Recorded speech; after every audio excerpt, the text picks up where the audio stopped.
안녕하세요.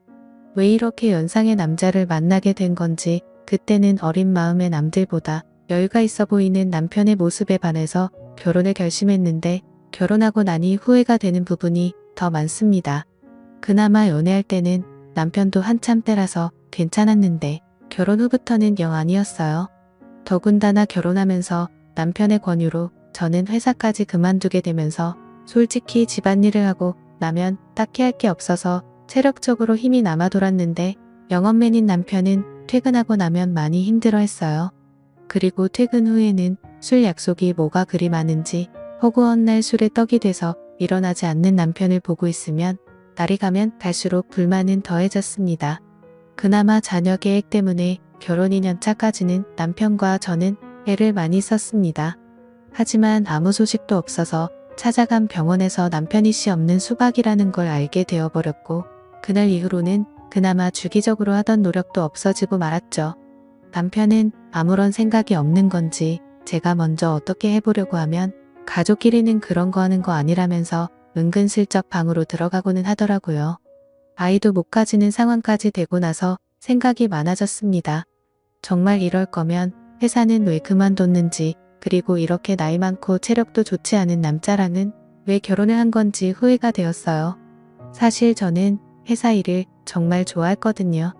결혼 전부터 남편이 결혼하고 나서는 여자는 집안 살림하면서 애를 키워야 한다는 말에 가스라이팅을 당해서 저도 모르게 회사를 그만두기는 했지만 저는 나름 제가 다니던 회사에 애착도 많이 있었습니다.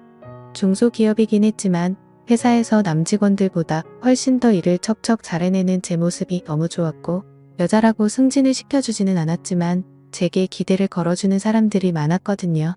심지어 부장님이나 부사장님까지도 저를 좋게 봐주셔서 저한테 이런저런 남자들을 소개를 시켜주거나 그런 일도 종종 있고는 했어요.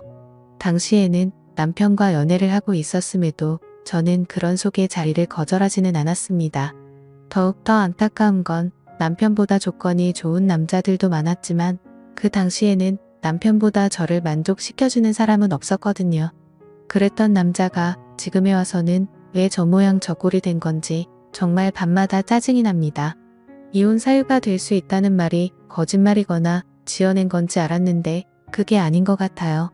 진짜 미리 알 수만 있었더라면 현재의 남편을 고르지 않고 다른 사람을 고르고 싶다는 생각뿐입니다. 그래도 남편은 저한테 상냥했어요. 8살 연하의 와이프라 그런지 저를 공주 대하듯 대해줬고 자기 때문에 직장까지 그만둔 저에게 물심양면으로 지원을 해줬습니다. 딱 부부끼리 그거 하나 빼고 다 잘해줬어요. 솔직히 이렇게 친절하거나 그러지라도 않았다면 아마 진작에 이혼을 했을 수도 있었겠네요. 말씀드렸다시피 저는 일 처리도 정확하고 배우는 것도 빠른 사람이었어요. 어차피 저는 전업주부로 평생을 살아야 할 팔자가 되어버렸는데 집에서만 있는 건 제게 정말 고역이었습니다. 계획적이고 손도 빠른 편이라서 집안일이 아무리 많아도 점심때가 되기도 전에 웬만한 건 다 끝내서 딱히 집에서 할 게 없었고 무료했어요. 그 시간을 활용해서 저를 위해 쓰면 더 좋은 삶을 살 수 있겠다고 스스로를 위안하면서 밀렸던 독서도 해보고 싶은 공부도 해봤지만 밀려오는 부족함은 채워지지가 않았어요. 우울증까지는 아니었지만 집에 돌아온 남편에게 투정도 많이 했지만 남편은 항상 피곤하다, 내일도 운전하면서 하루 종일 돌아다녀야 하기 때문에 체력을 비축해야 한다 하는 말도 안 되는 변명을 하면서 빠져나가기 바빴습니다. 그래서 저는 그때 당시에 집에 있으면서 살이 엄청 많이 찌게 되었습니다. 결혼 전에는 남편도 첫눈에 반하게 만들고 여기저기 직장 동료들한테 소개팅도 받아서 다니고 하면서 나름 남자여러 놀리던 미모가 있었는데 집에만 있고 외출을 하지 않으니 화장도 안 하게 되고 살이 많이 찌게 되면서 결혼하기 전에 입던 옷들은 사이즈가 맞지 않아 입지도 못하게 되고 점점 제가 매력이 없어지는 것 같았습니다. 그리고 제가 살이 많이 찌게 된 이후로는 자격지심 때문인지 모르겠는데 남편도 저를 더 피한다고 생각을 했어요. 자존감이 낮아질 대로 낮아져 있던 그때 재활용을 하는 날 분리수거를 하다가 아파트 단지에서 이웃을 한 명 만나게 됩니다. 처음 보는 여자였는데 나이는 저보다 어려 보였어요. 아주 옷이며 신발도 잔뜩 비싼 브랜드로 구매해서 나와가지고는 재활용 분리수거를 하고 있는 거 아니겠어요? 사실 처음에는 속으로 욕을 했어요. 어지간히 돈 자랑을 하고 싶나 보다 싶었거든요. 이 시간에 분리수거를 하러 나온 걸 보니 저처럼 전업주부인 것 같은데 집에만 있으면서 저렇게 차려입고 다닐 필요가 있나 싶었거든요. 저랑 거의 똑같은 타이밍에 나왔는데도 불구하고 경비 아저씨가 저는 본체 만체도 안 하고 그 여자만 도와주는 것도 굉장히 기분이 나빴습니다. 아마 낮아진 제 자존감 때문이겠지요. 그런데 그때쯤부터 느낀 건데 분리수거를 하는 날마다 저랑 같은 시간에 나오는 것 아니겠어요? 그런데 나올 때마다 입고 있는 옷이며 신발이면 매번 다른 걸 입고 나오는 겁니다. 아무튼 그때부터 저는 그 여자와 안면을 트게 되었고 그냥 인사 정도만 나누는 사이가 되었어요. 하루는 집 근처에 있는 마트에서 장을 보고 나오는 길이었습니다. 장바구니가 3개가 꽉 찰 정도로 장을 많이 본 날이었어요. 하나는 어깨에 들쳐업고 양손 하나씩 무거운 장바구니를 들고 집으로 돌아가려는데 누가 차 경적을 울리더라고요. 그래서 길을 비켜줬는데도 계속 빵빵거리길래 뒤돌아보니 그 여자가 딱 보기에도 비싸 보이는 외제차를 끌고 창문을 내린 뒤에 저를 부르는 겁니다. 집에 가는 길이냐고 물어보면서 자기도 집에 가고 있으니 태워주겠다고요. 솔직히 조금 자존심이 상했습니다. 차 안에 탔는데 그 여자와 제가 비교가 많이 되었거든요. 삐까 번쩍한 외제차에 그 외제차만큼 고급져 보이는 명품들 풀 메이크업을 하고 머리까지 윤기가 철철 흐르더군요. 그에 비해 저는 그냥 누가 봐도 동네 아줌마 같아 보이는 평범한 복장에 슬리퍼를 신고 있었고 머리는 그냥 관리하기 편하게 적당히 촌스러운 파마를 하고 있었으니 말이죠. 괜히 차를 얻어 탔나 싶었습니다. 그리고 저는 제가 솔직히 그 여자가 그렇게 자기의 재력과 아름다움을 뽐내면서 자존감을 채우는데 이용된 희생양이라고 생각했어요. 정말 짧은 시간이었는데 5만 가지 생각이 다 들더라고요. 나도 저렇게 예쁘고 꾸미고 있었더라면 남편이 나를 피하게 되지 않지 않았을까 하는 생각도 들고 눈물이 막 나기 시작해서 그 자리에서 울어버리고 말았습니다. 제가 막 우니까 그 여자도 당황을 하더군요. 왜 우냐고 하면서 저를 달래줬어요. 허세와 허용이 가득하고 자기의 만족을 위해 남을 절망시키는 아주 나쁜 여자라고 생각했는데 제가 엄청 오해를 했습니다. 그 여자는 저를 진심으로 위로를 해줬어요. 그러면서 하는 말이 분리수거할 때 몇 번 마주치면서 언니하고 친해지고 싶었다고 하더라고요. 아파트 단지에 자기랑 잘 맞을 것 같은 여자가 한 명도 없는데 딱 언니만큼은 처음 느낌부터 뭐가 팍팍하고 왔다고 하면서 말입니다. 그래서 제가 당신같이 젊고 예쁘고 능력 있어 보이는 아가씨가 나랑 친해져서는 어디에 쓰겠냐고 거짓말하지 말라고 했습니다. 그랬더니 그녀가 하는 말이 언니가 꾸미지를 않아서 그렇지 자기가 봤을 때는 언니가 자기보다 훨씬 예쁠 거라고 하면서 저를 추켜 세워주더군요. 그 여자가 하는 말이 100% 진심이라고 생각하지는 않았지만 또 위로를 받고 나니 기분이 썩 나쁘지가 않았네요. 그때부터 이 여자하고는 친하게 지냈습니다. 이 여자도 제가 예상한 대로 전업주부의 삶을 살고 있었고 매일같이 집에서만 보내는 게 무료한데 자기 남편이 워낙에 의심이 많아서 자기가 혼자 다니는 걸 원하지 않아 했다고 하네요. 그래서 그 여자는 그 여자 나름대로 같은 아파트에 사는 이웃 중에 자기와 잘 맞을 것 같은 사람을 찾아다녔던 겁니다. 그리고 그 여자는 저를 발견한 거고요.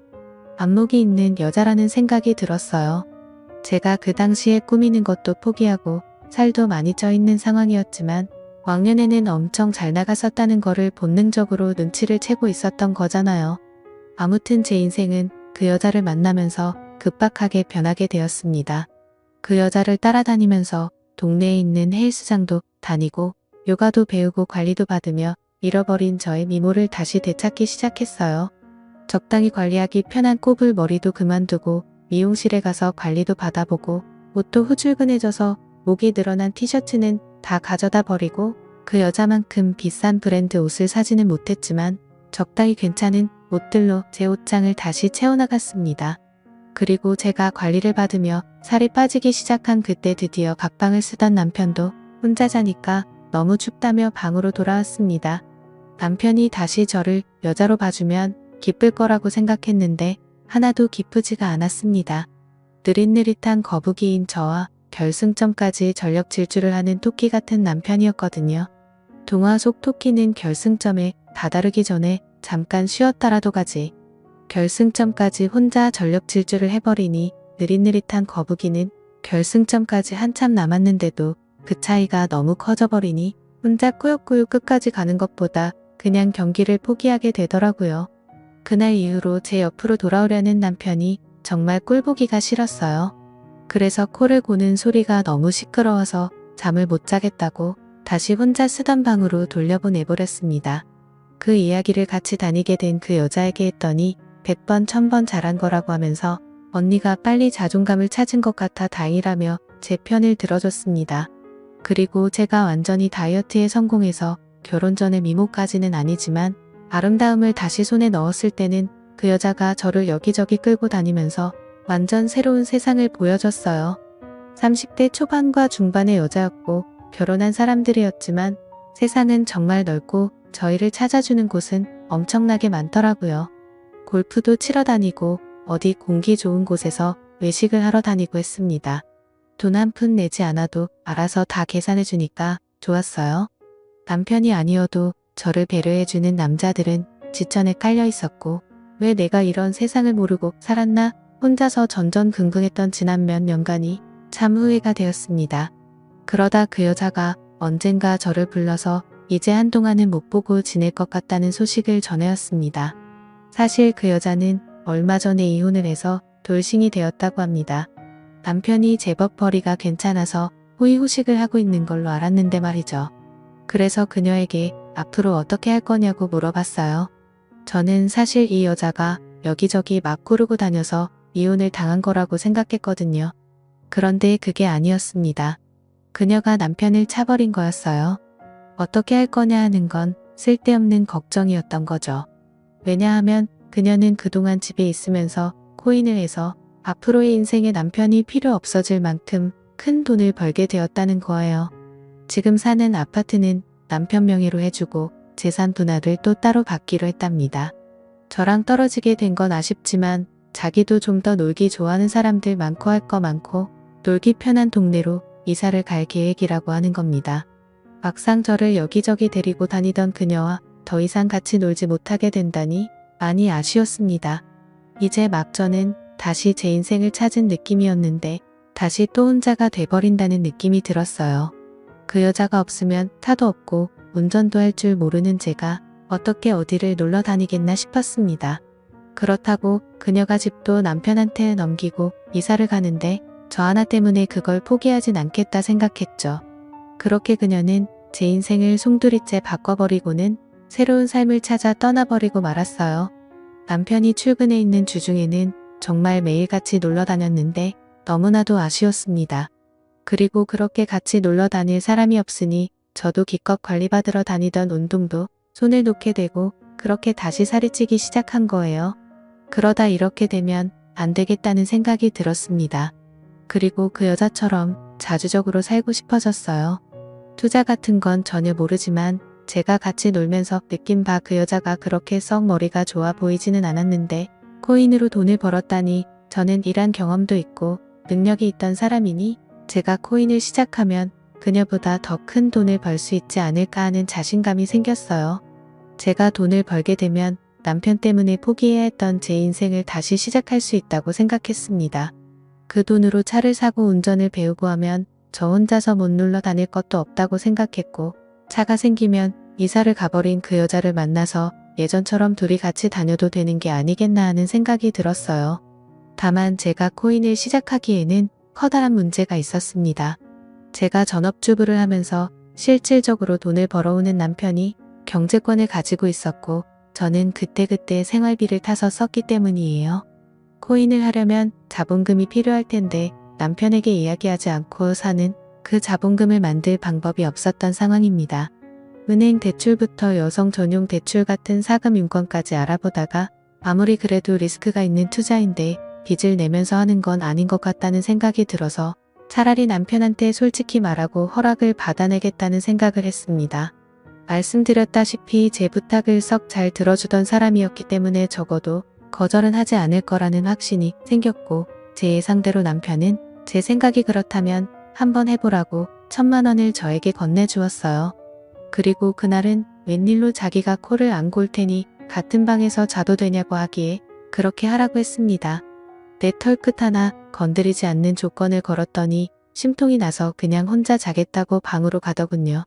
인터넷으로 여러 사람들이 어디에 투자했네 하는 정보들을 모아가지고 시작을 하게 되었는데 남편이 저에게 준 1,000만 원이 일주일도 되지 않는 사이에 100만 원도 남지 않게 되었습니다. 처음이라 제가 실수를 했고 그만큼 돈을 잃고 나니 그 바닥이 어떻게 돌아가는지 한눈에 알겠더라고요. 그래서 그날에는 남편을 꼬드겨서 돈을 더 받아냈습니다. 저도 코인으로 떼돈을 벌어서 그 여자처럼 자주적인 삶을 살아갈 거라고 생각했거든요. 그런데 다음 날 남편이 퇴근을 했는데 혼자 오지 않았습니다. 회사에서 알던 동생이라고 하면서 후배를 소개시켜 주더군요. 남편이 하는 말이 이 후배가 코인으로 대박을 내가지고 회사를 그만둔 사람이라고 합니다. 원래는 지금도 돈 굴리느라 바빠서 오지도 못할 사람인데 남편이 저를 위해서 특별히 부탁을 해서 데려왔다고 하더라고요. 어떻게 투자를 하고 치고 빠지는지 저에게 가르침을 주려고 말이죠. 제가 그런 거 필요 없다고 나 혼자서도 알아서 잘할 수 있다고 했더니 남편은 그래도 일주일 전에 준 1,000만 원을 다 날려먹지 않았냐고 하면서 아픈 곳을 찌르더라고요. 앞으로 벌 돈이 얼마인데 그 정도는 내 경험비로 들어갔다 치면 되는 거 아니냐고 했더니 그 후배라는 사람이 그렇게 이쪽 일을 쉽게 봤다가 거지가 되는 거 순식간이라고 하면서 자기도 확신이 있는 게 아니기 때문에 투자 종목을 알려줄 수는 없지만 그래도 도움은 될 테니 한번 자기 이야기를 드러나 보라는 거예요. 내가 알아서 한다는데 왜 자꾸 그러냐면서 성질을 부리니 그러면 남편이 데려온 후배가 하는 말이 그러면 어떤 방식으로 제가 투자를 하고 있는지 자기가 지켜만 보겠다며 1시간 동안 제가 하고 싶은 대로 돈을 굴려보랍니다. 그래서 제가 1시간 동안 20% 이상의 수익을 내면 자기 도움 없이도 잘할 수 있는 사람이라고 생각하고 감나라 배나라 하지 않겠다고 그냥 돌아가겠다고 하는 겁니다. 그래프를 분 단위로 쪼개서 분석을 하며 저도 제 나름대로 이것저것에 분산해 가면서 투자를 했어요. 20분도 안 돼서 제가 투자한 것들이 올라가기 시작했습니다. 20%가 아니라 40%에 가까운 수익률을 내기 시작했습니다. 제가 이렇게 잘하는데 남의 도움이 뭐가 필요하겠냐고 돈 버는 거 보이지 않냐고 하고 그 사람한테 이만 돌아가라고 했어요. 그랬더니 1시간 동안 지켜본다고 하지 않았느냐고 하면서 약속한 시간만큼은 보고 가겠다 하는 거예요. 그러고는 하는 말이 자기였으면 그만 돈을 빼겠다고 하는 겁니다. 돈을 잘 벌었다더니 번 사람 맞냐고 물 들어올 땐 노를 저어야 하지 않겠냐고 저는 순식간에 불어난 돈으로 다시 또 다른 곳에 투자를 하며 치고 빠지기를 시작했어요. 오르락 내리락 했지만 처음에는 나름 수익률을 내고 있는 것 같았습니다. 그런데 1시간이 다 되었을 때는 제가 투자한 것들이 내려가기 시작하면서 그렇게 30분을 더 돈을 굴려봤는데 남편이 새로 건네준 또 다른 1,000만 원이 결국엔 또다시 반토막이 나버려서 100만 원도 남지 않게 돼버렸어요. 남편 후배가 말하기를 저한테 가르쳐 줄 건 코인으로 돈을 버는 방법이 아니라 투자 같은 건 영 소질이 없어 보이니 그만두게 하는 것이 제일 좋겠다고 하는 겁니다. 아까 제가 40% 수익을 냈을 때 그때 손을 털고 일어났거나 그때부터 원금을 보존해두고 수익을 낸 부분만 가지고 돈을 굴려야지 저같이 감으로 투자하는 사람들이 빈털털이 되기 딱 좋다고 말하며 자리에서 일어나더라고요. 남편이 보는 앞에서 1시간 만에 또 절반의 돈을 잃으니 남편도 이제는 더 이상 투자하라고 돈을 내어줄 수 없다고 난색을 표했습니다. 대신 남아있는 돈은 제가 자유롭게 써도 된다고만 해줬을 뿐이에요. 그날 이후로 지금은 객기 부리지 않고 차근차근히 배워나가고 있습니다. 사실 남편 모르게 그날 데리고 온 남편의 후배가 운영하고 있는 투자 사무실로 출근을 하고 있어요. 사무실이랄 것도 없이 그냥 혼자 사는 방 같은 곳입니다. 거기서 저는 제 나름의 비용을 내며 투자하는 방법을 배우고 있어요. 제가 남편의 후배에게 원하는 걸 해주고 저는 투자도 배우면서 남편 대신 부족함을 채우고 있으니 어떻게 보면 윈윈이라고 볼 수 있는 셈이죠. 지금은 남편이 알면 안 되는지라 조심스럽게 행동하고 있어요. 그래서 남편이 퇴근하기 3시간 전에는 항상 집으로 돌아가고는 있습니다. 하지만 이것도 제가 큰 돈을 벌고 난다면 남편도 저를 이해해주지 않을까 생각해요. 또 찾아주셔서 감사합니다. 사연을 읽고 재밌으셨다면 좋아요, 구독, 댓글 부탁드립니다. 감사합니다.